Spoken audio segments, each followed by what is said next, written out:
recevoir des plongeurs et on connaît leur importance justement pour l'environnement. On va parler maintenant d'un champion avec nous, Arnaud Gérald. Bonsoir, bienvenue à vous. Vous avez décroché il y a tout juste une semaine, c'était lundi dernier, c'est bien ça, à Kos, en Turquie, le titre de champion du monde d'apnée en monopalme avec une plongée à 123 mètres. Bravo à vous, 123 mètres, ça a duré combien de temps? À peu près 3 minutes 11. 3 minutes 11, Oui. nouveau record de France. C'était un objectif ou c'était la cerise sur le gâteau? Je dirais que c'était un objectif. Cette année, le tout, c'était de faire mon record du monde à 120 mètres en bipalme pour le début de saison et finir l'année avec un titre de champion du monde. Donc une belle année bien complète. Alors, chronique aujourd'hui très sportive, on l'aura compris.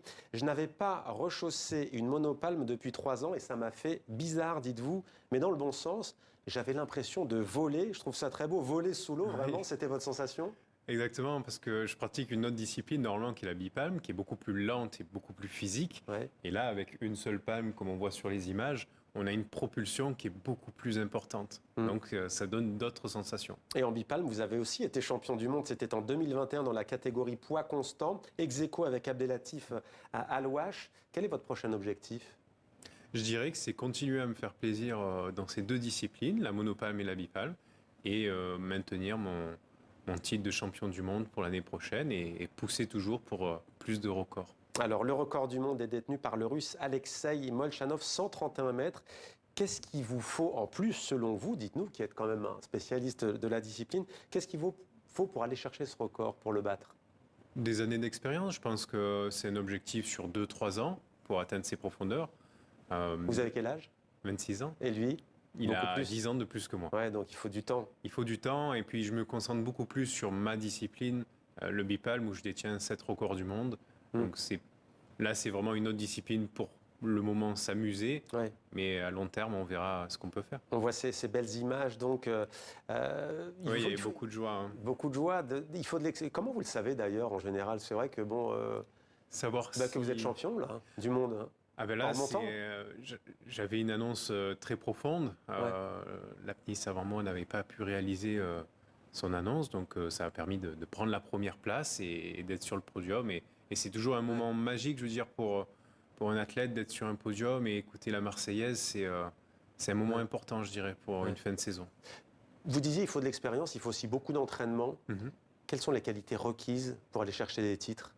Alors, pour ce genre de projet, il faut le voir sur la partie physique, il faut quand même des aptitudes et énormément d'entraînement.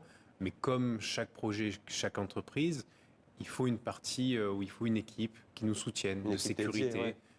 Oui, mais sur l'entraînement physique, vous voulez dire, vous Sur entraînez pas seulement dans l'eau? Non, Il y a de la effectivement. course, il y a de l'endurance, Il y a la partie été où je suis la plupart du temps dans l'eau et la partie hiver où je fais beaucoup de VTT, de ski de rando et de natation.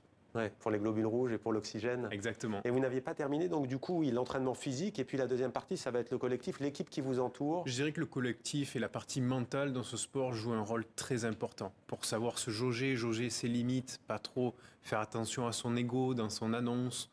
La partie mentale est le point qui peut faire changer les choses. Ouais, une discipline dangereuse, diriez-vous? Ça reste un sport extrême. C'est pour ça qu'il faut bien s'entourer et faire les choses avec le temps. Ouais.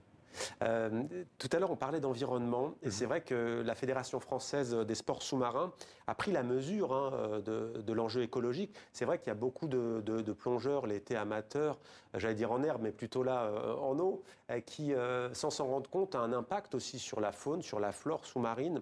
Vous, c'est quelque chose que vous avez en tête? Bien sûr. En général, quand on plonge, on aime les océans, on veut les protéger. On aime les océans, on essaye de sensibiliser. C'est pour ça que je suis engagé avec la fondation Pure Océan à Marseille, qui constitue plusieurs projets de recherche. Et voilà, toute l'année, je vois le changement qui s'évolue sur la température de l'eau. Cette année, on a eu des records. On a des espèces de poissons qui viennent en Méditerranée qui n'étaient pas forcément prévus à la base. Donc c'est tout un changement qui se met en place et je pense que entre plusieurs fondations et plusieurs projets d'équipe, on peut aller dans le bon sens pour améliorer tout ça. Ouais. Et dernière question peut-être, celles et ceux qui nous regardent et qui soit se sont déjà initiés à la plongée avec le fameux baptême, soit qui aimeraient embrasser une carrière justement dans ces sports sous-marins, quels conseils leur donneriez-vous?